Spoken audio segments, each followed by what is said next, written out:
Pathian akan sertu amasabi ka amin thang chatilum ko se damnak kampek nunnak kan minung tampi ni hinia kan mabin tukin boy pabiak in thianga chwa adu kauna in anunnak ni adai tilaw mi tampian minung tampi thut la dir la rian tuan adu ve kauna in angan damnak ni apek tilaw mi minung tampian nang la kay zong hi zong zalin kan dam lai lo a zong zal zong an anung ding kan selo chu pathian bia si kan dam chunga kan nun chunga ama thang that ama khabe pi bi ka chia akan du piak pang tu kan pathian thang that na ka rak chok khominan za pite chunga boy pani athlot chonak in thum thlak ka na se chon alhain GCBC nubu nan chunga kailom til pipangai akan chim kho lai tin ani ro min hak in kan sinin thajang la vese kan sinin rak chong vese ti mi dot nak thinlung he nan khri fa bu phan khoding in nan ka som cha kailom tuk chen alhei in tlangwai pakhat khat mo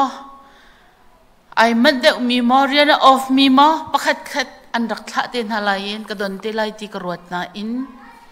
nam pastor te ampan hi bakin an rak don ni airport ka mun ha ti ka hin kaima silawin boy pan donasi ti tlukun ka ruat ti kai lom tok nan senior ni achim chang men tukin Reverend William Kenchumbeki MIT MDiv sang ka ti te kan se ading 80 te kan se a lua chat kan chim ten halai thai jing ha rakra teola chon na ka je thukun da kol hol chiam ti jong kan chim ten halai tu jan ko phuang ri lai lo chun shama etna ke chu u etna tia ka ti amin jong an hin ka hei au thang balo ko u bin tukin ka roi rian kan tuan na ka mo kho khan lai re na ka mo ka tho api de cham pho ha ka jim phun mi ka u ase era chun rakhangai piak ta chan nei lo zonga chan ka pe ta tia chan saw lak anaji zongin her chan a hin phone ka chon ton mi la kai bo chan mi ka thilrit ka thup na si chu cha chun nan khwa krat tik zonga hin khothar ka phan tin kai rot lo kai mal ka u naw le in ka phan ti tlukin kai rot kai lom tuk sing san American lai mi khri fa bu tam no ni hin athin nan ka lo he nu ka tan aselo pathian sar mi minung di lak ai ruang mi kan si ti ka phon lang mang mi ki se azai ruang te ya khindik lai mi ni nu hi pat lukin ro kan silang mang lo cha a pat lukin ro kan silo pina zai rel kan si de lon ton lo lang mang tika amhan lo to ko ser tu pathian atha tuk mi pathian nang malakai ma man ni kan nu pila kan vale dot kan thiama chun aser mi minung pakhat te mat tlot lau siang lo mi pathian adot chik chak mi pathian ni nu niam de in atwa le pa hi sang de in atwa ti amhan lo do ko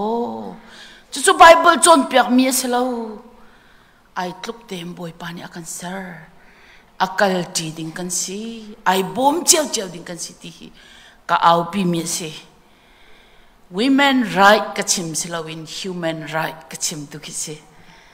minung ni man kan nei ning hi a ho khi kan sang lai lo hi a ho khi kan niam lai lo ti tu hi ka phon mi se thai jing kan chon ding mi chu thla chuak mi ti mi thla chuak nun silawa chun nupi tha tia kan tilai phung thuk bia dal som thum la dal khat kha rak rel chia teula hiti ka pa cha ai tel lo ti se sham lo nupi tha kan chimpo a pasal tha nan velawa chun nupi tha long ni vulai sar kholo nupi tha la pasal tha kan zonga fatha kan nei lawa chun phát thá kan in rin na lawa chun kan vulei kan khri fa bu kan mi phun sar siam na ka tlam tling lo chu cha chun thlo chuak nun zaida si boy pa thlo chuak pek mi nun ti hi zai bin tu khida hi bible chani akan chon pek ti hi alain thai jinga kan chai te lai tu jan chana pariat le cheu tiang pum si chan sau ngai te kan ai sena nazi pakhat leng thong chim ti mi cha ngai tu ni nan chal lai lo kha ka thai cha a chu vil te kha chkala lai lo tu jan chana iro tin house city ka du mi chu Samuel cha ok pani na dal hai khat thim mi te ka nei ka thim nak zon te khan karak re lai jang khat nak am sabi ka karak re lai bible chai ken mi chu ka bible a chun bakam hlun jamhai number zathum le somli le paruk ase thala hung chuak I siang parang nan siang parang nani ral tuk nak mun I an kal ton chana khan ati thala hung chuak thal chan chu je bin duk chan da si tia chun siang parang pol an sa so chan se lo ral tuk na ka ral tuka an kal chana khan David ni Job le asini a ummi asin velten hala Israel mi velten ha kha atha nai an ni amon min ha amon mi kha an sho di na I raba kha andum seman selo David chu Jerusalem khwa a khan a kau wote chu apakhat na ka kani ruwa ding mi kai chim mi si tu tani katlang tar kan tila jo thot chuak nun ti hi tu tana thong chim na kan si se jon piak na kan si se zebin tuk nun hi da thot chuak nak nun a si ti hi au bi kai tim azan khat na ka zai ni hin da thot chuak nak kan akan kham ti mi akan kham tu hindrance pol blesses life kan si loading in na akan no ton tu zaida si ti hi tu zana zau ding in kai thim cho se apakhat na ka zaida thachua kan nga na thachua kan nga boi pa tha kan ti ti ka hin thachua chu zaida si what is the meaning of blessing pathian thachua kan ti mi phai sa tampi na ikhi thachua simo in thapi million money in umki thachua kan ti mo rian tuan lawi umki te thachua asimo class chunga cha athiam big mi si ki te thachua asimo zaida thachua si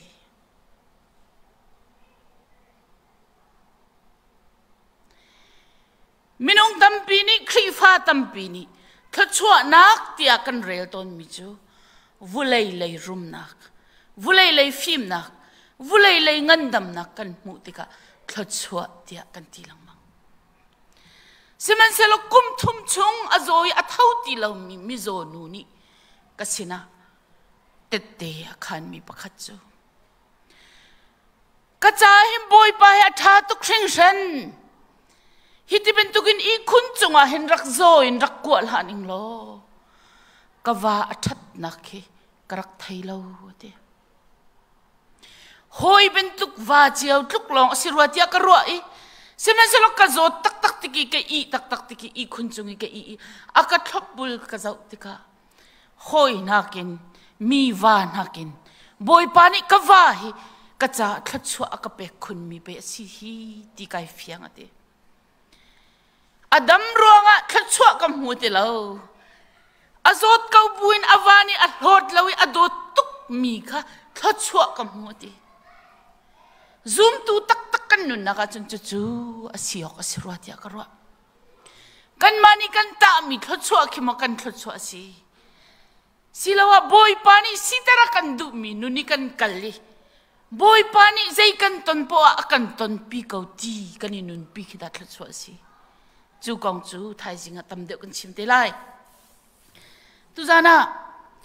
David siang prang pai boy pani thlo achua tuk mi si tu khal dir munin siang prang dir muna a choi sang tu jong pathian ase a una rol laka pungsan chia bik a me bik misan tlai lo bik tu khal asimi boy pani a choi siang prang a hong chan tika boy pa thlo chwa in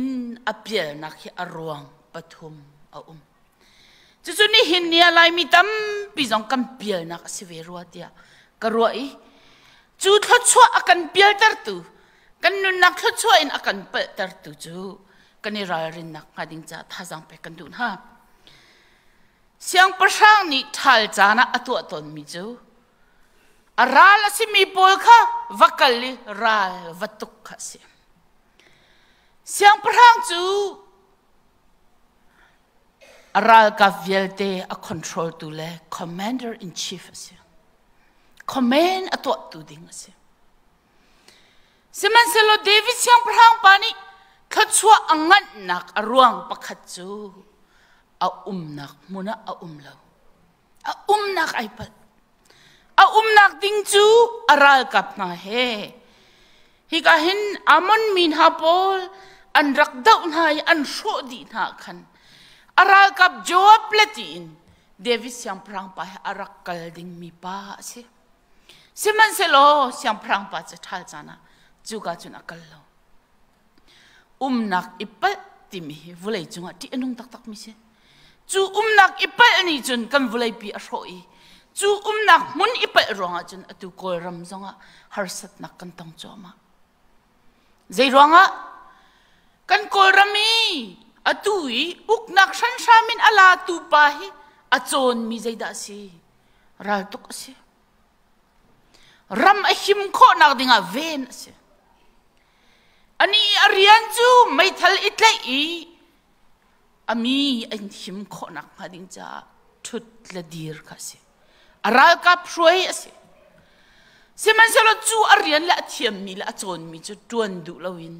zaida atwa tia chon kol rampi kha ruai ai tim tika atwa chun cheng balanga akan tlak pi long selowin minung tam tuk ni annun nak ampeki minung tam tuk ni inlelo kan sungi minung tam tuk thi sanaluangi ni hin ni dianga ram chung mi he ram leng mi he lungra thei thaba van sang awin kan hi zai ronga da si tia chun a nak asiding mia a lo tika boy pani koram cha do di thchu anak tam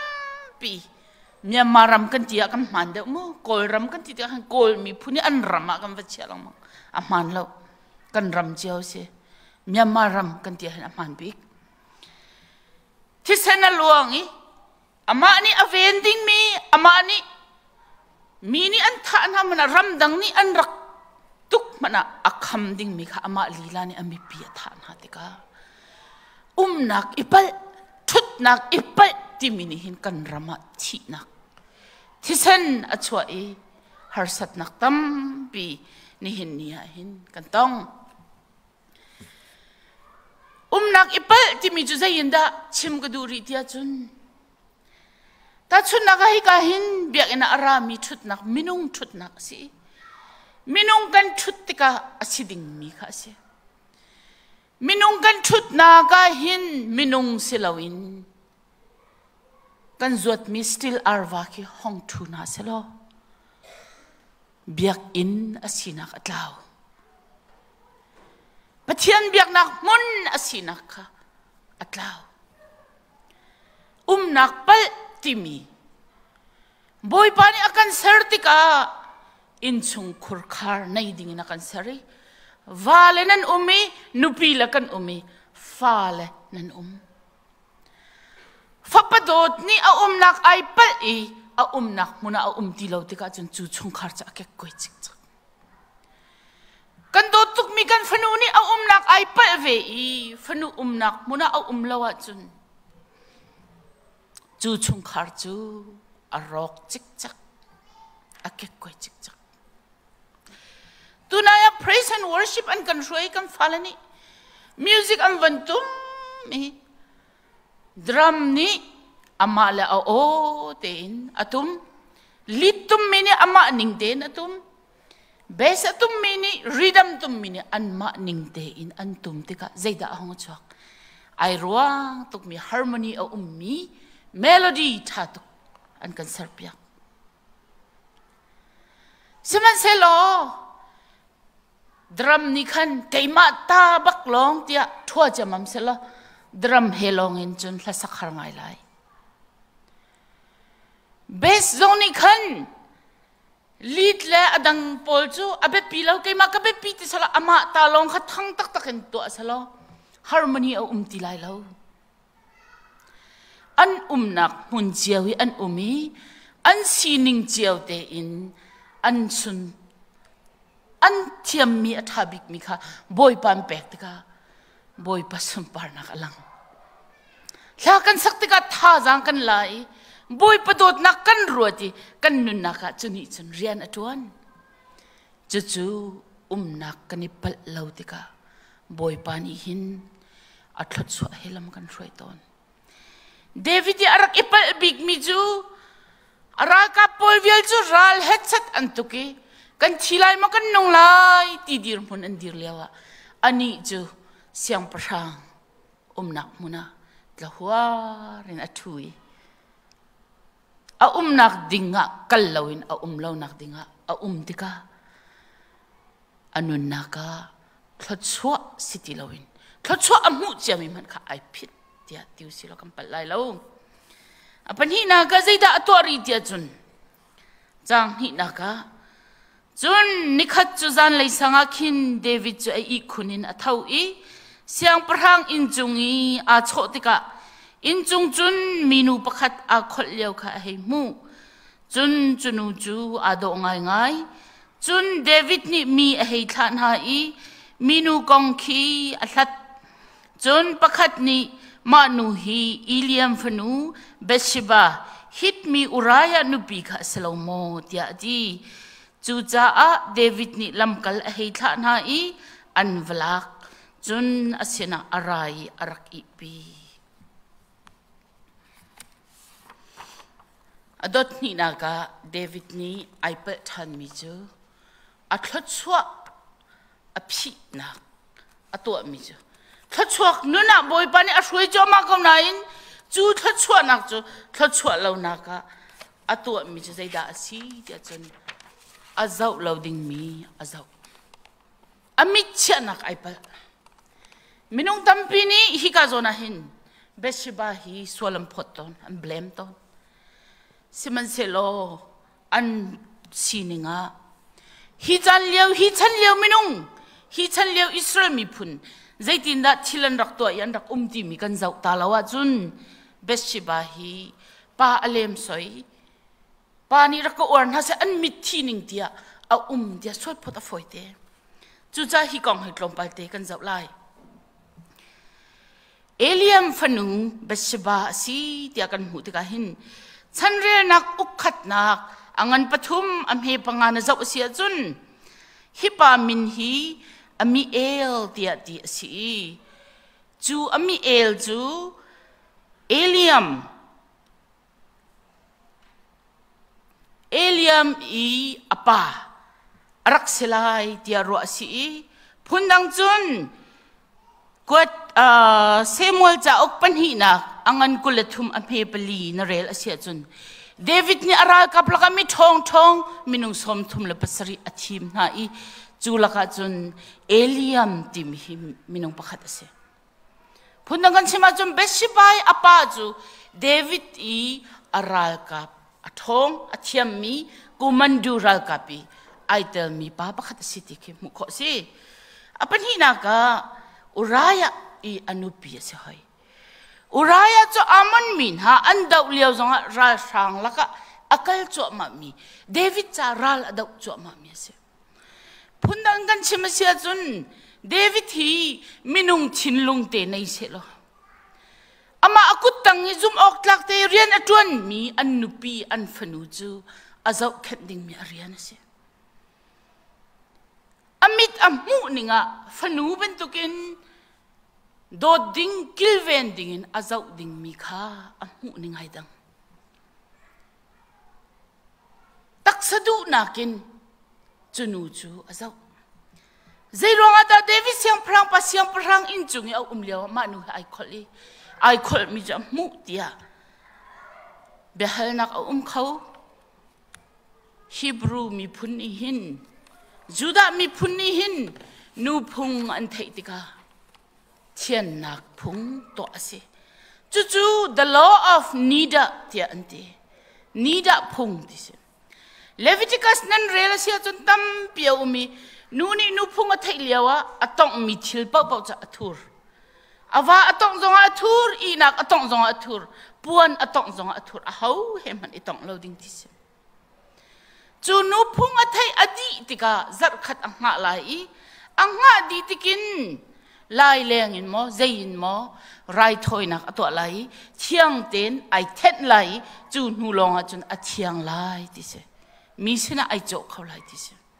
chu Leviticus phunga Israel nu pau ni an rak to ding mi phung ase chubin tuki ani then te ka hin Israel mi phun hi ti phun hi in an nei phun khat chu vulai tang an cho mi ti khur chung ti ase sinan phun khat chu ti thiang ti an ti wani ro sur mi ti kha an don i in chung an chia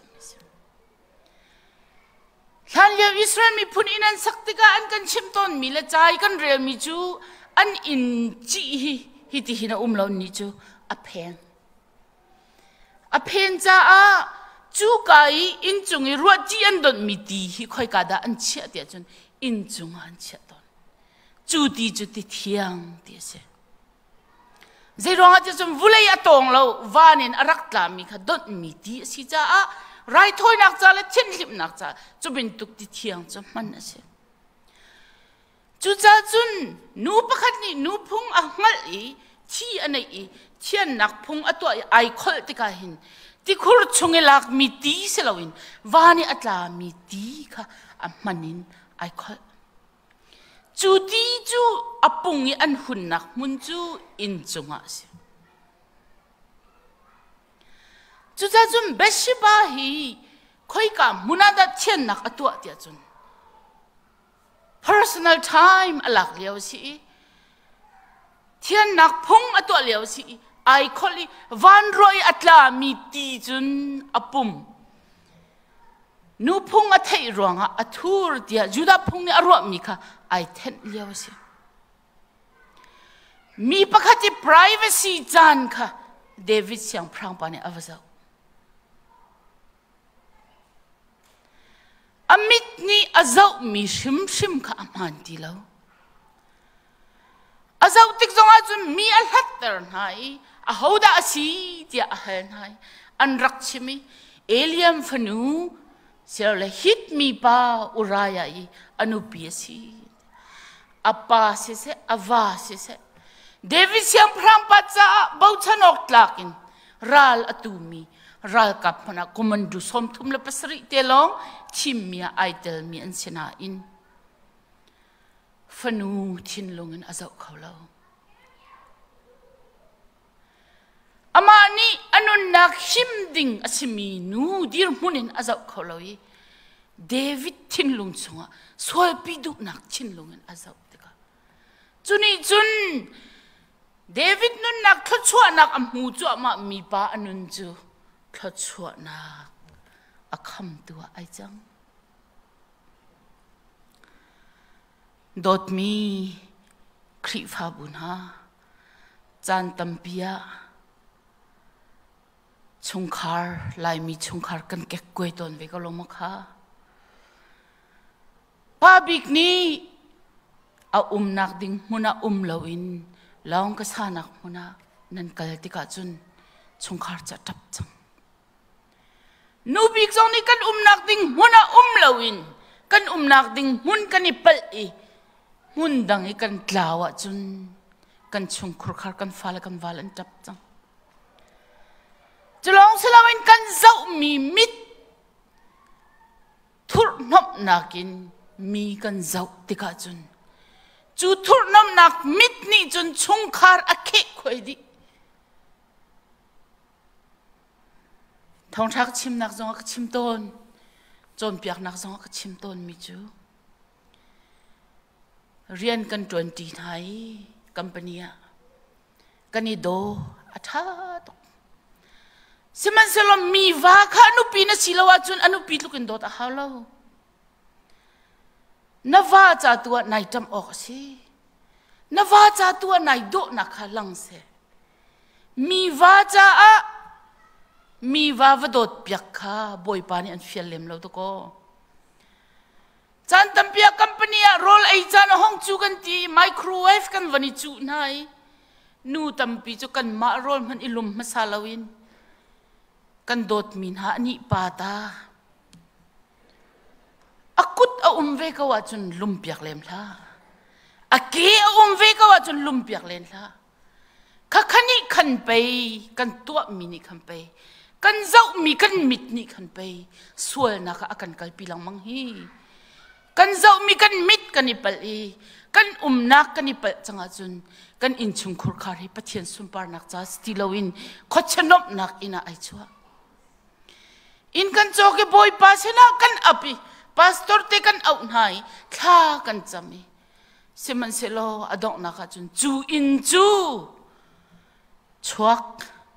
kal kanitina kan tha lai tia kanitina in asiton mi kha zairwang ada si pa bik na nu bik na falen ha kan nak la kan zau mi ka di palang mang vale zong ni minupi ani do na chinlungin ani do na timi kha za ko tha za na pek peng ding mi la nai do tu ka na ti peng ding mi chu na nu pi tu kha se kan nu pi la tu chu lai pa pol hi kan thang that ban halo chu rola kan chon pek mi chu ni fatin kan ai nain kan nu na rol chon tho tuk ati mi lai pa kan tlom tuk kan nu chil chiang te na ka tai piak cha kai lom ati mi lai pa kan tlom tuk kan nu na bat bu te in chiang te na chia cha kai lom ati mi kan tam tu kan tlom tuk moral support kan i pe lo ka ang ki hi kai ram hi van ka zau ta man ti mana nai do lo chu nai thei kau chu kan valani tha jang nan kam pek ton ning kha aman lo namita ai do cham ding mi asimi chu na nu pi siok si chu chu pai pathian mai la minung mai bian rak kam mi si chu bekam na kan to i thit na kan to ti ka hin zungzal ka thi lan tiang ti do si kha thi nak long ni kan then se ti do si kha minung tampi kan i pal ton mi chu kan murka jong hi midang cha chun athum tuk main kan dot ding min ha kan vale chale kan dot ding min ha kan phale chale kan nupi le cha chun murka jong kan i siang lo midang ka sha na thang that na chun boy pani nang ma dot ding yan che pyak min nu pi chu ka za khat na thang that ding ase nulan ha jong kan vale cha a kan murka jong isyang nau si kan chan jong isyang nau si ei nai hlei bal la lo vu ko ti khan kan chim ton mi mo ai hlei lo na thei bu den chun do na vat mi si chu kam pa chu mi rang ho zo thiam khau ti bal lo thi tiang ti na thei bu te khan na vat mi si ko boy pa pa ya bia nai kam mi si ko kan nu chu mo to mong zo thiam khau ti bal lo ti na thei bu te khan do chi ko boy pa ni dot an fil mi chu na nu pi si na va si na fa len si na fa nu le na fa pa len si kan mit ni kan zau mi ipa solla se kan nak ipa solla se chu pan hi ronga chun David siang prang hi sol nak chunga atla sol nak atlak long selawin atlat chua pathian ni hi ronga hin atlat chua fak pin akham David apathum na ke aipa mi chu zaida si than tia chun ka hin chang hlei nak kan zau lai athai zinga David ni Joab sina cha akwat i Uriah cha porter acha chunga chun Uriah chu ral that nak big mun mai suang bika khan na chia lai I antuki athi nak lai nu leya nan ton tak te lai tia atin ha sual pakhat kan to atika hin sual nak dang ni adoi ton David ni na ngai dia jun Uraya tha chu zai ronga da aral kap lila aral kap na bau chenok atlak mi aral kap chu zai ronga da tha du aswal nak pi kha khu du cha se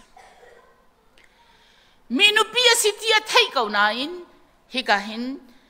valau tia atin ha chu mu valau ti mi chu besiba kha kampunian au I zang fanak te nalung atlina chun rakra ti permission hal aslo by force into ami se du long zong a ming in command atu ami se a ming in alak termin ha se besiba chu anvalaki atlai shem tika naw poi tika aswal na khu adu I Uraya chu ral ramin aulo idin se tia anupisina umter siman selo aram adoi arian au upatmi Uraya ni adu velau tika adong na jun besibani mi a hei than hai David siang prang pa chu naw ko poi tia a hei than tika aswal nak thu kho nak dinga hin lam pakhat long a ong chang chu lam chu ava anung ri mi Uraya thai ama ni nupia thit lolo naklam khase David ni atwa loading mi thachwa aphit tu David thachwa aphit tu apathum nak chu zai da si dia chun atwa loading mi kha atwa ama chai adir mi ama anun nak ngale siang prang asinak ngading cha a anun nak pek in ral adau tu ra kappa zau chunok lak ra kappa chu ral shat naga kalulo ama athi nak ha zam ta ku tia ral boy pa joab chu acha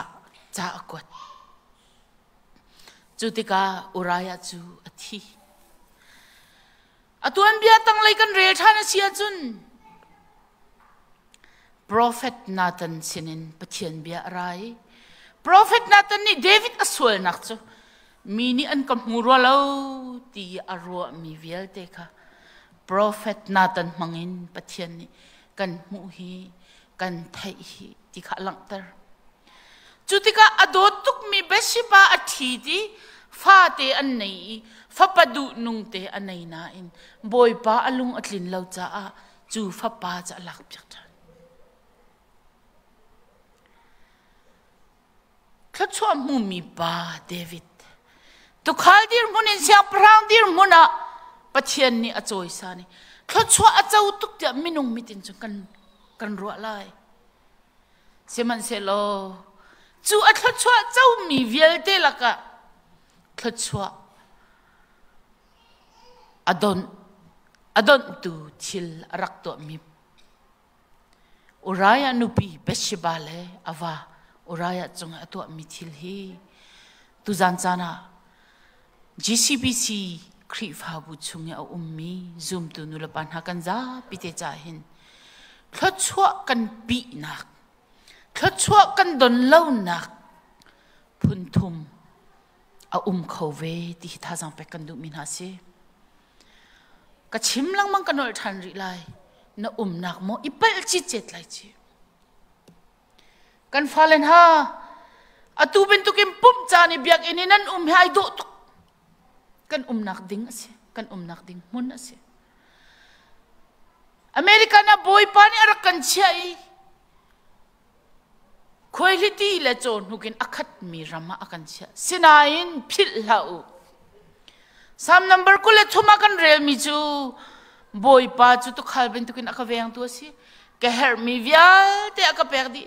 ram sing laka akabo ter satil ton nak cha anuam tuk mi ram sing tu achong tu ni akal pin ha tika kan phil lawak chu anuam mi ram antam atho mi ram antam anpo akhim seman selo chu ram sing chu saram thalo saram dang se amang mi chakai ten ha zong ni an no nak mun se ve ti ka kam phil lok se chen dei ten ha zong an nak mun se ve American drama himboi pani akan chai ram sing sam chitel tu pa bia vani laku silo ram singa akan chia kan ti lewa chu ram sing chu kan pokhim nak le kan phim thiam nak le kan than chau nak asi kho ben tukin chu ram sing chu chen dei ni akan se I kan thisen alwan nak mun se khauti kan ra ri na haw kan nak mun hi khoi ka da si kan ipal sol mo kan ipal asia chun chu kan nak mun pal mini chun kan thlot chwa aphi lai kan zau mi thil kan ipal sol mo zau loading mi kan zau sol mo kan zau tik na tika zai bin tuk thin lung heda kan zau na kan mit hite boy pani sulam nayin akam pek mi si he kan zau mi kan ipal a chun pal na ka foite kan zau mi kan ipal a chun American ram chu individualism ram ase chalong salawin materialistic society ase thilleri atha timi mun ase namit ni chulong te achun swala chun boy patlat chwa rel ti lo foite hi zaitik mana nai thok na khapilla lai dang khote narat na khapilla ase Kuala Lumpur airport NGO riana tuan mi pol ni tha mi na si ipil lau si kan matein kan iken kho tok mi chu luggage pani le hangkeri pakhat ten do ko American drama kan rak phakha boy pani to ko chu vial te chu akar tarin hina chun in le lo motor tha ya kam pek chu kan zau mi kan mit ni hin tangka long te na mu sual mo kan zau mi kan mit ni hin kan vale tlin lo nak long te na mu sual mo kan zau mi kan mit ni hin kan nupi le that nak selawin a chet nak bik long te na mu sual mo chu kan mu sia chun tlaw ram kan I thok ti nak ase kan to mi te zar khat chunga ninga rian kan tuan achan chana niruk rian kan tuan boy pacha te ni zai zata chan kampek ni khat chunga nazi pariat rian kan tuani na boy pacha te minute pa zai zata bible cha kan rally minute pa zai zata boy pa he kan chon kan to mi kan ipal swala chun David ni atwa mi ka khatte ai pal tika abya ka khatte ai pal tika avatua mi chu achai thi ngam in anunnak akhami ral adau piak tu uraya tha kha se lai nong pa ai chwa jum phun nang in sual nak pakhat kha pathian sina iphuan loin chu sual nak chu khu kani tim tika adang angan de mi sual nak kan to than lang mang chu zaya da kan mu khori ti chun boy sukri aroi tu juda Iscariot anunnak kan mu kho se Jisu Kri aroi tangka azwar angai te tia chun pathian ni angai thiam men nga tia karo mi chu boy pa ka ngai thiam ka sual tuk na fa pa Jisu Kri vulai tlat tu arami phai sain ka zwar boy pa ka ngai thiam te ichir salo anun nak di lak pathian sina apsar tha cham selo ngai thiam atong men nga tia karo seman selo zaida atwa chu anga mi phai sa chun lo achoki adong na kha chun ai chir to ke source pakhata chun chu lawa chun akali ai pa I thing chum hui ai chui aril vial te achwa ke thi te mathai kularu ka chun hitluk aswal lo mi pa himo ka tha ati ai chir to ke arai mun thianga byak ena tangka cho rakhlon di ama la ma shin ai okay thiate pakhat aswal nak ni aswal lo mi Jisu Kri tha apan ni nak aswal nak ni lai nong pa malama thata ai chotar chu cha chun dot min ha khua kan ro nak apit sol mo kan nun naga thappa lawin kan sol mo boy pasina kal nak kan nei nang lakai chu boy pa maya kunu si thil pakhat kan to sol tika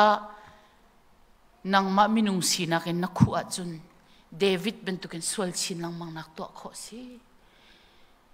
Judah Iscariot bentukin ma lama man inon kho si chu cha chun tu jana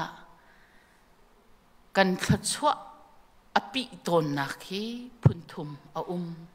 chu David siang prang pa nun nakin kan chon na nak mun ipal sola na zau mi ipal sola na to mi mo ipal lai chi boy pa shoi nak tang a mi chu thachwak mi an si kan za pite cha boy pan i thachwa nak kan pek pek ka se